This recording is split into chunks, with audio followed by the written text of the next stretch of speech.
بسم اللہ الرحمن الرحیم نحمدہ و نصلی علی رسولہ الکریم باب الخلع والطلاق۔ خلع اور طلاق، خلع میں خا کے فتح کے ساتھ بھی ہے بمعنی اتارنا، اور ضمہ کے ساتھ بھی ہے باب الخلع، یہاں مراد بیوی کو نکاح سے اتارنا ہے۔ اور طلاق کا معنی ہے چھوڑنا، یعنی قید سے نکال دینا، اور اصطلاح شرع میں مخصوص الفاظ سے بیوی کو نکاح کی قید سے نکال دینا۔ خلع اور طلاق دونوں علیحدہ علیحدہ چیزیں ہیں۔ خلع سے مراد مال کے ذریعے بیوی کو عقد نکاح سے نکال دینا، اور طلاق سے مراد بغیر مال کے بیوی کو عقد نکاح سے نکال دینا۔ اسلام میں بڑی وسعت اور آسانی رکھی ہے، مرد کو تو اختیار ہے کہ بیوی کو طلاق دے سکتا ہے، اسی طرح اللہ نے عورت کی بھی مزاج کا خیال رکھا ہے کہ بعض دفعہ عورت پسند نہیں کرتی شوہر کے ساتھ رہنا، تو اس کو بھی اختیار دیا گیا کہ وہ دعویٰ کر کے، البتہ یہ کہ انتظامی امور ہیں، مرد کو سربراہ بنائے پھر بھی اس کے اجازت کے ساتھ اس سے خلع لے سکتی ہے۔ خلع کے اندر لفظ خلع کے ذریعے آدمی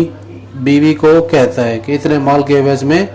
میں تمہیں خلع دیتا ہوں۔ اگر طلاق دے گا تو پھر طلاق ہو جائے گی، خلع سے بھی طلاق ہے اور طلاق سے بھی طلاق ہے، لیکن مال لے گا تو پھر یہ خلع نہیں کہلائے گا، طلاق کہلائے گی مال کے بدلے میں۔ باب الخلع والطلاق، تو عورت کو یہ اختیار ہے کہ اگر وہ شوہر کے ساتھ کسی جائز مجبوری کی وجہ سے نہیں رہنا چاہتی تو کچھ دے کر اس سے جان چھڑانا چاہے تو شوہر اگر خلع دے دے، طلاق دے دے، تو بیوی اس سے جدا ہو جائے گی۔ اب یہ ہے کہ خلع طلاق ہے یا فسخ نکاح ہے۔ ہمارے ہاں احناف کے نزدیک اور اسی طرح امام مالک رحمہ اللہ بھی ساتھ ہیں، ان کے نزدیک خلع طلاق بائن ہے، اور شوافی کے نزدیک اور حنابلہ کے نزدیک، ان حضرات کے نزدیک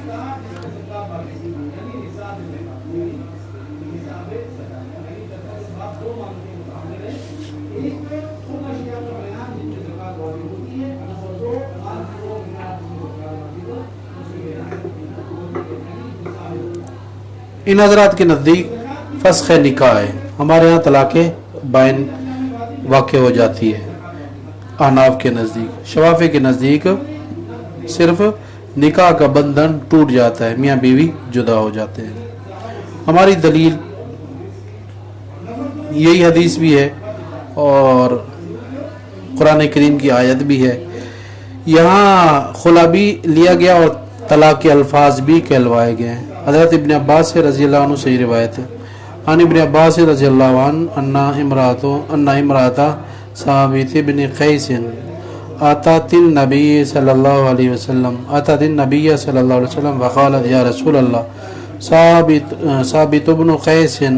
ما اعتب علیہ فی خلق ولا دین ولکنی اکرہ الکفر فی الاسلام، فقال رسول اللہ صلی اللہ علیہ وسلم اتردین علیہ حدیقتہ قالت نعم، قال رسول اللہ صلی اللہ علیہ وسلم اقبل حدیقتہ وطلق تطلیقۃ، رواہ البخاری۔ بخاری کی روایت ہے، ایک عورت جو ثابت بن قیس کی بیوی تھی وہ آپ علیہ السلام کے پاس آئی، عرض کہ اللہ کے رسول ثابت بن قیس کے اندر کوئی میں عیب نہیں نکالتی، اس کی عادت خصلت کے اعتبار سے نہ دین کے اعتبار سے میں کوئی عیب نہیں نکالتی، لیکن اسلام کے اندر میں ناشکری کو ناپسند کرتی ہوں، یعنی اس کے اندر کوئی عیب نہیں ہے، بس وہ مجھے اچھا نہیں لگتا، میں اس سے خلع لینا چاہتی ہوں۔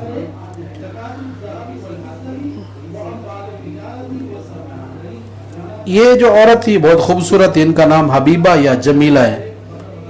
بہت خوبصورت تھی، لیکن ان کے شوہر خوبصورت نہیں تھے اور قد بھی ان کا چھوٹا تھا۔ اس بات کی وجہ سے یہ جوڑی آپس میں جوڑ نہیں کھا رہی تھی اور ان کو اپنا شوہر پسند نہیں تھا۔ تو آپ علیہ السلام کے پاس آئی تو آپ نے پوچھا کہ وہ جو تجھے ثابت نے حق مہر میں باغ دیا تھا وہ واپس کرے گی اگر خلا لینا چاہ رہی ہے تو انہوں نے کہا جی ہاں۔ تو آپ نے حضرت ثابت سے فرمایا کہ اس کو خلا دے دو اور جو حق مہر میں باغ دیا تھا اور اس کو طلاق دے دو، خلا دے دو، اور اس کو جو آپ نے باغ دیا تھا وہ واپس لے لو۔ تو یہ خلا بالمال ہوا۔ البتہ شفافی کہتے ہیں کہ دیکھیں قرآن کریم کے اندر بھی ہے الطلاق مرتان، طلاق 2 مرتبہ ہے، اس کے بعد پھر تیسری طلاق کا بھی ذکر ہے اور بیچ میں فدیے کا بھی ذکر ہے یعنی خلے کا۔ تو اس طرح قرآن کریم کی آیت کے اوپر عمل نہیں ہوگا۔ قرآن کے اندر جمہور کے نزدیک تو 3 طلاقیں ہیں۔ اب اگر آپ خلا کو بھی طلاق قرار دے دیں گے جیسا کہ حناف ہے تو اس طرح پھر 4 طلاقیں ہو جائیں گی، جبکہ 4 طلاقیں نہ قرآن میں نہ کسی ائمہ کے نزدیک ہے، تو یہ درست نہیں ہے۔ اس لیے خلا طلاق نہیں بلکہ فسخ نکاح ہے۔ ہم اس کا جواب دیتے ہیں کہ 3 طلاقیں ہی ہیں۔ الطلاق مرتان، بیچ میں جو فدیے کا بیان ہے، طلاق ہی کی ایک قسم ہے، ایک ہے طلاق دینا مال کے ذریعے، ایک ہے بغیر مال کے طلاق دینا، تو دونوں ایک ہی ہیں۔ تو یہ 4 نہیں ہوئی بلکہ 3 طلاقیں ہوئی، 2 مرتبہ 2 طلاقیں، اور آخر میں جو الطلاق مرتان کے اندر فإن طلقا تیسری طلاق کا بیان ہے، تو تیسری طلاق ہے، چوتھی نہیں۔ بیچ میں جو فدیہ کا بیان ہوا ہے تو فدیے سے بھی طلاق، مال دے کر جان چھڑانا خلع کی صورت میں یہ بھی ایک طلاق ہے، طلاق کی ایک قسم ہے، چوتھی طلاق نہیں۔ دونوں میں فرق یہ ہے کہ ایک طلاق وہ ہوتی ہے کہ جو مال کے ذریعے ہو اور جس کو خلع بھی کہتے ہیں، دوسری طلاق یہ کہ بغیر مال کے خلع، بغیر مال کے طلاق دی جائے، تو یہ بھی ایک طلاق کی قسم ہے۔ گویا کہ دونوں صورت میں طلاق کی ایک ہی قسم کہلائی، یعنی بیوی کو چھوڑنا۔ عن عبداللہ بن عمر رضی اللہ عنہ انہ طلق امرأة له وهي حائض فذكر عمر لرسول الله صلى الله عليه وسلم فتغيظ فيه رسول الله صلى الله عليه وسلم ثم قال ليراجعها ثم يمسكها حتى تطهر ثم تحيض ثم تطهر فإن بدا له أن يطلقها فليطلقها طاهرا قبل أن يمسها فتلك العدة التي أمر الله أن تطلق لها النساء وفي روایت مرہ فلیراجعها ثم لیطلقها طاہرا او حاملا متفق علیہ۔ بخاری مسلم کی روایت ہے۔ ابن عمر رضی اللہ عنہ نے اپنی بیوی کو طلاق دی اور حالت حیض میں طلاق دی۔ حالت حیض میں بھی طلاق واقع ہو جاتی ہے، البتہ گناہ ہے حیض کی حالت میں طلاق دینا، طلاق واقع ہو جائے گی، اس لیے تو آپ نے فرمایا رجوع کرو۔ فذکر عمر علیہ رسول اللہ صلی اللہ علیہ وسلم، حضرت عمر رضی اللہ عنہ نے اپنے بیٹے کی اس غلطی کا بیان آپ علیہ السلام کے سامنے کیا کہ انہوں نے حالت حیض میں طلاق دے دی۔ آپ علیہ السلام ناراض ہوئے اور فرمایا کہ اپنے بیٹے سے کہو کہ اپنی بیوی سے رجوع کر لے، اپنے پاس اس کو رکھے۔ ہم اس سے بھی جواب دیتے ہیں کہ دیکھیں اگر یہ طلاق نہ ہوتی تو پھر آپ رجوع کا نہ فرماتے، طلاق ہوئی اس لیے فرما رہے ہیں رجوع کر لو، اس سے رجوع کر لو یہاں تک کہ وہ پاک ہو جائے، پھر اس کو حیض آ جائے، پھر پاک ہو جائے، پاکی کی حالت میں اس کو طلاق دے۔ پھر طلاق کی 3 قسمیں ہیں، طلاق احسن اور طلاق حسن اور طلاق بدعی۔ طلاق احسن یہ ہے کہ پاکی کی حالت میں بیوی جس سے پہلے دخول کر چکا ہو، پاکی کی حالت میں جب وہ حیض سے پاک ہو کے غسل کر لے، اس کے بعد بیوی سے جماع نہ کرے، اس صورت میں اس کو طلاق دے دے، تو یہ طلاق احسن ہوئی، یعنی ایک ہی طلاق دے کے جان چھوڑ دے اس کی۔ اس کے اندر اس کے پاس لمبا چوڑا وقت بھی ہے، عدت بھی اس کی جب گزرے گی، اگر کسی کو پشیمانی غلطی ہوئی تو پھر ملاقات، دوبارہ رجوع یا دوبارہ نکاح ہو سکتا ہے۔ یہ طلاق حسن ہے۔ دوسری طلاق حسن یہ ہے کہ بیوی کو طہر کی حالت میں، پاکی کی حالت میں، جب اس کو حیض ہے، حیض سے پاک ہو، غسل کر لے، اس کے بعد پھر بیوی کے قریب نہ جائے، یعنی جماع نہ کرے، تو ملے بغیر ہی پاکی کی حالت میں اس کو طلاق دے دے۔ اسی طرح ہر طہر میں 3 طوروں میں طلاق دے دے تو یہ طلاق حسن ہے۔ اس صورت کے اندر بھی یہ طلاق حسن اور طلاق حسن دینا جائز ہے۔ البتہ جو طلاق بدعی ہے وہ طلاق ہے کہ جو حالت حیض میں یا پھر عام حالت میں 3 طلاقیں ایک ساتھ دے دے، جو کہ گناہ کا کام ہے، طلاق واقع ہو جائے گی۔ تو ایک طلاق دینے سے فائدہ یہ ہوتا ہے کہ دوبارہ غلطی کے اوپر پشیمانی ہو، بعد میں پھر دوبارہ ملنا چاہے تو دوبارہ مل سکتا ہے اپنی بیوی سے۔ اس لیے آپ نے فرمایا، یہاں جو فرمایا کہ اس کو حیض آ جائے پھر پاک ہو جائے پھر دوبارہ حیض آ جائے، یہ حالانکہ ایک حیض کے بعد اس کو طلاق دے سکتا ہے، لیکن یہاں جو آپ نے حیض کو پھر دوبارہ طہر کو پھر دوبارہ حیض اور پھر دوبارہ طہر میں دوسرے طہر میں طلاق کا ذکر کیا تو یہ زیادہ اولا ہے، لیکن اگر پہلے طور میں بھی طلاق دینا چاہے تو دے سکتا ہے، یا پھر بطور سزا کے آپ علیہ السلام نے ان کی جو غلطی ان سے ہوئی سزا کے طور پر ان کے وقت کو لمبا کیا ہے۔ اب اگر وہ اس کو طلاق دینا چاہتا ہے تو پاکی کی حالت میں طلاق دے دے، اس کو چھوئے بغیر یعنی ملاپ کیے بغیر۔ تو یہ عورت کی عدت ہے کہ جس عدت کے بارے میں اللہ نے حکم دیا ہے عورتوں کو طلاق دینے کے طلاق دینے کے بعد جو عدت واقع ہوتی ہے۔ دوسری روایت میں ہے کہ آپ نے ارشاد فرمایا، مر ہو، اپنے بیٹے کو حکم دو کہ وہ اپنی بیوی سے رجوع کر لے، پھر اس کو طلاق دے پاکی کی حالت میں، یا پھر او حاملن سے مراد یہ بھی ہے کہ حاملہ ہو تب بھی اس کی طلاق واقع ہو جائے گی، لیکن اس کا وضع حمل جب تک نہیں ہوگا اس صورت تک وہ دوسری جگہ نکاح نہیں کر سکتی۔ وعن عائشہ رضی اللہ عنہا قالت خیرنا رسول اللہ صلی اللہ علیہ وسلم فاخترنا اللہ ورسولہ فلم یعود ذالک علینا شیئا، متفق علیہ۔ بخاری مسلم کی روایت ہے کہ حضرت عائشہ صدیقہ کہتی ہیں کہ آپ علیہ السلام نے ہمیں اختیار دیا تھا، ہم نے اللہ کے رسول کو اختیار کیا اور آپ نے ہمارے اوپر کچھ بھی شمار اس میں سے نہیں کیا۔ یعنی جو پہلے بھی واقعہ گزرا ہے کہ بیویوں نے مطالبہ کیا تھا خرچہ بڑھایا جائے، قرآن کریم کی آیت ہے کہ خرچہ لو چلے جاؤ، یا پھر اللہ کے رسول کی مرضی کے مطابق نبی کے پاس رہو اور دنیا آخرت کا ثواب اور انعام اور اجر بہت ہوگا۔ تو ازواج نے اور خصوصی طور پر عائشہ صدیقہ رضی اللہ عنہ نے آپ علیہ السلام کو اللہ کے رسول کو پسند کیا، خرچے کو چھوڑ دیا۔ تو یہ وہ واقعہ ہے، اس موقع کے اوپر آپ نے حضرت عائشہ صدیقہ کو اختیار دیا تھا کہ یا تو اپنے آپ کو اختیار کر لو یا پھر اللہ کے رسول کو اختیار کر لو۔ اپنے آپ کو اختیار کر لینے کی صورت میں طلاق واقع ہو جائے گی، طلاق بائن ہمارے ہاں اور اسی طرح حنابلہ اور شوافی کے نزدیک ایک طلاق رجعی ہوگی، اور اسی طرح امام مالک رحمہ اللہ کے نزدیک 3 طلاقیں واقع ہو جائے گی اگر عورت اپنے آپ کو اختیار کر لیتی ہے، یعنی شوہر کو اختیار نہیں کرتی، شوہر نے اختیار دیا ہے کہ تجھے اختیار ہے، یا تو پھر اپنے آپ کو اختیار کر لے یعنی مجھ سے جدا ہو جا، یا پھر شوہر کو اختیار کر لے۔ تو اس نے اگر اپنے آپ کو اختیار کر لیا، طلاق کو قبول کر لیا، تو اس صورت میں ہمارے نزدیک ایک طلاق بائن ہوگی، اور شوافی اور حنابلہ کے نزدیک ایک طلاق رجعی ہوگی، اور امام مالک رحمہ اللہ کے نزدیک 3 طلاق بائن پڑ جائیں گی۔ تو یہاں ام عائشہ صدیقہ فرما رہی ہیں، جیسا کہ بعض کا یہ نظریہ تھا کہ یہ طلاق تھی، تو ام عائشہ صدیقہ رضی اللہ تعالیٰ عنہ فرما رہی ہیں کہ آپ علیہ السلام نے اس کو کچھ بھی شمار نہیں کیا، یعنی نہ طلاق بائن کو نہ طلاق رجعی کو، اس لیے کہ ہم نے تو اختیار ہی نہیں کیا تھا طلاق کو، اور صرف اختیار دینے سے ام عائشہ صدیقہ فرما رہی ہیں، بتا رہی ہیں کہ صرف اختیار دینے سے عورت کی طلاق مرد کی طلاق عورت کے لیے واقع نہیں ہوتی، واقع اس صورت میں ہوگی کہ جب اس کو عورت بھی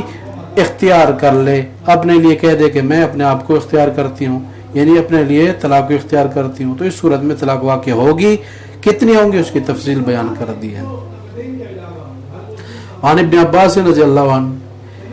طلاق واقع ہوگی یہ حضرت علی رضی اللہ تعالیٰ عنہ کی رائے تھی، اور عائشہ صدیقہ رضی اللہ تعالیٰ عنہ